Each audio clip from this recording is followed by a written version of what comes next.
بسم اللہ الرحمن الرحیم۔ السلام علیکم۔ پروگرام اختلاف رائے کے ساتھ میں ہوں افتخار کاظمی۔ ہاں صاحب اگر چاہتے تو وہ جمہوری ادارے مضبوط کر سکتے تھے، پارلیمنٹ کو عزت دے سکتے تھے، معیشت کی بہتری کے لیے اچھے اور دورس فیصلے کر سکتے تھے، دوستانہ ماحول بنا سکتے تھے، مخالفین کے مینڈیٹ کا احترام کر کے نئی روایات قائم کر سکتے تھے۔ ہم یہ نہیں کہتے کہ چوروں اور ڈاکوں کو چھوڑ دیتے، لیکن جن کو عوام نے مینڈیٹ دیا ہے کم از کم ان کا احترام تو کرتے۔ لیکن انہوں نے سارے وہ کام کیے جس نے ان کے مخالفین کو تو مایوس کیا ہے۔ اب ان کے چاہنے والے بھی ان سے خاص سے مایوس نظر آتے ہیں۔ اب وہ لوگ جنہیں حکومت کا ہم خیال سمجھا جاتا ہے یا جنہوں نے خان صاحب کے ساتھ مل کر حکومت کی تبدیلی میں اہم کردار ادا کیا، یا وہ لوگ جو نواز شریف کو پسند نہیں کرتے، اب وہ بھی اگر حکومت کے بارے میں اس طرح کے خیالات کا اظہار کر رہے ہیں، وہ بھی اس بات کو نہیں مان رہے کہ اپوزیشن کے جن لوگوں کو حکومت چور ڈاکو قرار دے رہی ہے وہ محض سیاسی مخالفت ہے، تو پھر پیچھے کیا رہ جاتا ہے؟ اب سیاست کا جو انداز خان صاحب نے متعارف کرایا ہے، جس میں سیاسی مخالفین کے لیے کوئی سپیس یا کوئی گنجائش موجود نہیں، اور بدقسمتی سے پارلیمنٹ کی جتنی بے توقیری اس دور میں ہوئی ہے، ماضی میں تو اس کی مثال نہیں ملتی۔ اب جو حکومت قانون سازی کرنے کی بجائے آرڈیننسوں کے سہارے چل رہی ہو، وہ پارلیمنٹ کی عزت اور طاقت کو کیا سمجھے گی؟ اس بات کا احساس بہت سے لوگوں کو ہے کہ خان صاحب نے اپنے دور حکومت میں جو کچھ اپنے سیاسی مخالفین کے ساتھ کیا ہے، جو کچھ وہ بھی کر رہے ہیں، کل کو جو بھی حکومت آئے گی وہ ان کے ساتھ یہی کرے گی، تو لوگ انہیں بھی برا بھلا کہیں گے۔ دیکھیے، سیاستدانوں پر غداری کے فتوے یا الزامات کوئی نئی بات نہیں ہے۔ بدقسمتی سے یہ ہماری سیاست کا ایک بڑا روایتی بلکہ وہ کہہ لیں کہ باقاعدہ حصہ بن چکا ہے کہ ہم سیاسی مخالفین کو کردار کشی کرنے اور انہیں عوام کی نظروں سے گرانے کے لیے آخری حد تک چلے جاتے ہیں، جسے ایکسٹریم پوزیشن کہتے ہیں، یعنی جن پر چور، مافیا اور کرپٹ جیسے الزامات کام نہ کریں، اگر کسی کو ان سے توڑا اور نہ جھکایا جا سکے تو پھر اس پر غداری کے الزام لگا دیے جاتے ہیں۔ تو اس وقت بھی سیاست میں یہی کچھ ہو رہا ہے۔ غداری کے سرٹیفکیٹس آج بھی اسی طرح بانٹے جا رہے ہیں جس طرح وہ کہتے ہیں نا ریوڑیاں بانٹی جاتی ہیں۔ تو غداری کا الزام بذات خود ایک بہت بڑا الزام ہے اور اس کی سزا موت سے کم نہیں ہوتی۔ جب آپ کسی پر غداری کے فتوے لگائیں گے اور یہ فتویٰ جھوٹا ہوگا تو یہ ممکن نہیں کہ جواباً آپ پر بھی وہی الزام نہ لگے۔ بقول شاعر، ہم آدمی ہیں تمہارے جیسے، جو تم کرو گے وہ ہم کریں گے۔ تو مریم نواز نے خان صاحب یا جن حکومت کے جن لوگوں پر جوابی الزامات لگائے ہیں، تو ان کے پیچھے بھی ان کے وہی جذبات ہیں جو کسی پر غلط الزام لگانے کی صورت میں ابھرتے ہیں۔ اگر اس ملک کو ایٹمی قوت بنانے والے پر غداری کے الزام لگ سکتے ہیں، ایٹمی دھماکے کروا کر اس ملک کو پوری دنیا میں ایٹمی طاقت بنانے والے پر الزام لگ سکتے ہیں، تو پھر باقی پیچھے کیا رہ جاتا ہے؟ کوئی مانے یا نہ مانے، راولپنڈی رنگ روڈ سکینڈل نے حکومت کی چولے ہلا کر رکھ دی ہے۔ اس کیس میں کئی اہم اور مزید انکشافات نے حکومتی حلقوں میں اور اقتدار کے ایوانوں میں ہلچل مچا کر رکھ دی ہے۔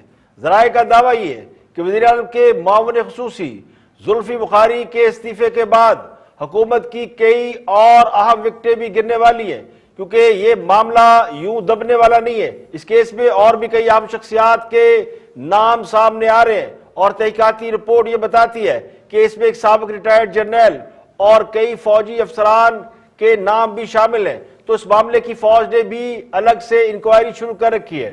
ذرائع یہ کہتے ہیں کہ اس معاملے میں فوج کا نام استعمال کرنے پر عسکری قیادت میں شدید ناراضگی اور تحفظات پائے جاتے ہیں، اور زلفی بخاری کا استعفیٰ اسی ناراضگی کو کم کرنے کے لیے لیا گیا۔ تو کہنے والے کہتے ہیں کہ یہ اسکینڈل حکومت پر بہت بھاری پڑ سکتا ہے۔ وزیر اعظم ہاؤس، گورنر ہاؤس اور وزیر اعلیٰ ہاؤسز کا نام بھی اس اسکینڈل کے حوالے سے زیر گردش ہے۔ زلفی بخاری، وزیر ہوابازی غلام سرور خان اس معاملے کے معمولی کردار سمجھے جا رہے ہیں۔ معاملہ اس سے کئی بڑا اور خطرناک ہے، اور سب سے خطرناک بات یہ ہے کہ رنگ روڈ کی الائنمنٹ تبدیل کرانے میں حکومت کی اہم شخصیات کے علاوہ بعض اہم ریٹائرڈ فوجی افسران کا نام بھی اس میں شامل ہے۔ اس منصوبے کی وجہ سے قومی خزانے کو تو 20-25 ارب روپے کا نقصان پہنچا، مگر 10 بڑی ہاؤسنگ سوسائٹیاں اس میں شامل ہیں جنہوں نے عوام کی جیبوں پر